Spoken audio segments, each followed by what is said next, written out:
What is going on, guys? Your boy Joey SHAKESQUAD coming, guys, with a video right now, a mock draft of like 4 rounds. I kind of want to be a little creative because I've looked at some other players, and there's a few guys out there that could be good grabs between these 4 rounds. The Eagles have 2 first-round picks in the first round, which is great, and hopefully Howie Roseman doesn't screw this up, as we all don't want it to happen. So this is without trades. This is without moving up, trading back, whatever it is. I kind of want to just go stay put, see where we're going to be at. So with number 15, I'm going to keep going for where I am going with getting one of those defensive tackles from Georgia, Jordan Davis, okay, because he's going to clog up the hole. He's going to take on that double team. He is going to pack a punch when it comes to a 3-4 on the nose tackle because that's where he is better at.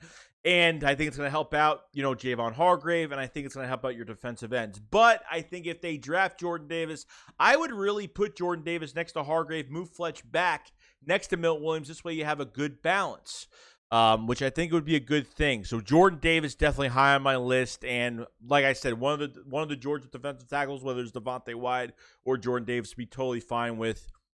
I think Howie Roseman's been drooling over one of these two going to Philadelphia. And on top of that, they were the two, I think Jordan Davis was the second pre-draft visit, which is a good thing. So it shows that there's a lot of interest at that position. If you guys remember, Howie Roseman did say in the offseason that getting to the quarterback was a high priority. So that's what we have to look for there.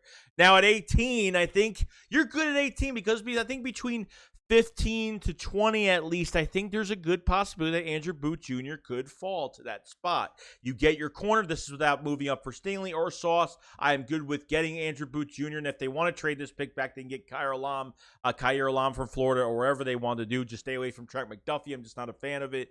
But not good at, the Eagles brought Andrew Booth Jr. on a pre-draft visit, and zone coverage not great. Man coverage is great. I think one of the top 2 corners in talent when it comes to tackling. I think one of the best tacklers at cornerback in this draft. So I'm really big on Andrew Booth Jr. Now going into the second round, which I'm very excited for. This second round is so important because there are so many studs in the second round between safety, between, you have a few linebackers there. There is a lot of depth when it comes to this draft. And I got to say, if you're going to go all in, you're going to go all in, and you're going to go get Daxton Hill from Michigan. Now, Daxton Hill, like what, 195 pounds, like 5'10", not a big safety. I know Kyle Hamilton is the one and only in the first round, but I think the Eagles could go into a different direction here with Daxton Hill because he reminds me of being that Malcolm Jenkins piece. He could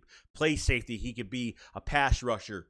Always gets his hands on the football. He's very rangy, has good lateral movement. He's always there at the right time, getting his hands on the football, and that's what I want. And I think Daxton Hill is going to be a second-round steal for the Philadelphia Eagles if he is available at that spot. So maybe he will be there at 51. That spot kind of makes me nervous a little bit because I feel like a lot of players are going to be going by that time, but you never know. So Daxton Hill is definitely top of my list going to the second round at a safety, depending on the Tyrann Mathieu situation. I would still draft this kid because you could move him all over the field. He'll have more value when it comes to certain matchups against any offense. So I would be very happy with that. Now, I haven't really looked at this guy. I looked at this guy a lot as of right now. Before, I really didn't when people were saying his name, but Wan'Dale Robinson, the wide receiver from Kentucky, holy crap. This guy has a twitch. This guy's not a big receiver at all, very small receiver, but man, this guy can move. If you want to use him on end arounds, jet sweeps, screen passes, or just throwing him the ball, he is purely a slot guy. But if you had Devontae Smith, Quez Watkins, added Wan'Dale Robinson in the slot, holy crap, have you gotten better? This guy is explosive off the line. This guy is so twitchy, you don't know what he's going to do. DBs have to guess what he's going to do because his footwork is just unstoppable. His vision is A+. I don't know why this guy is even a third-round pick at this point because there's so much talent in front of him. But Wan'Dale Robinson is going to help an NFL team. He is going to. Probably for special teams, but I'm telling you right now, as a starting slot receiver, I think he has some natural gifted talent. The guy has probably one of the strongest hands in this class this year. So I'm telling you, wide receivers, you know, they can go between mid to late round, but third round, Wan'Dale Robinson in the third round is a tremendous steal if you can get him. I think one of the most excited players, especially for a pick like this. I'm so excited about him. Wan'Dale Robinson is going to be an absolute stud and can't wait. Going to the fourth round, I'm looking at the running backs because, you know, Miles Sanders is up for contract after this year. You want to be promised to get somebody. And if there's one guy that I do want, it's going to be Hassan Haskins, the bruiser back from Michigan. Okay, now Hassan Haskins packs a punch. He is an elusive, I say a big upgrade over Jordan Howard because he is an elusive bruiser back. Okay, he gets through the tackles really quick. His vertical run is fantastic. He's just a punisher.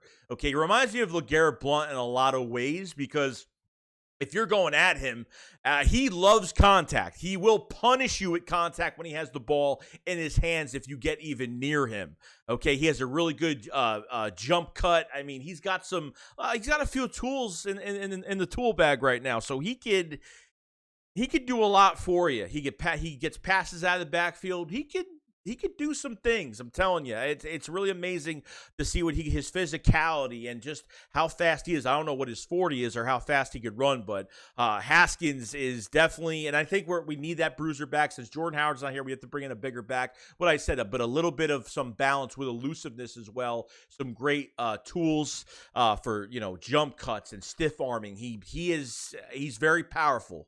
So Hassan Haskins is definitely a guy in the fourth round I would definitely look at. There's plenty of running backs between rounds 4 to 6. You could get like Breece Hall, Kevin Harris, a bunch of guys. I've been trying to go over as many running backs as possible. Hassan Haskins has been one of my favorite. You know, James Cook is another one that could be drafted a little bit earlier because his pass protection's really good. I don't know about Hassan Haskins and his pass protection picking up blitzes, but I would say he probably will have no problem in that department. So that is pretty much my 4 rounds as of right now. Updated. Wan'Dale Robinson definitely is really growing on me a lot. I think he would help this offense tremendously. Instead of reaching for a receiver in the first round, you can go to the third or maybe even at 51 if you want to get him a little bit earlier, because I think he's definitely worth more than a third round pick at this point to get Wan'Dale Robinson. And getting Hassan Haskins, getting Daxton Hill in the second round is underappreciated, okay? I know Kyle Hamilton, like I said, is the big knock right now. You know, Kyle Hamilton is the talk of the safeties in the first round, but you better watch out for Daxton Hill because he can move around. He's got, and like I said, he doesn't have the size. The guy's an A-plus tackler. On all boards, look, he's just lacking size, really. But he plays big at the end of the day. Always gets his hands on the football. He's always in the right spot, the right moment. High football IQ. So very happy to see this, and that's it. So guys, let me know about this little 4-round mock draft I had running here, and should be interesting. I'll see you guys on the next one. Shake Squad up, follow side. Peace out, guys. Peace.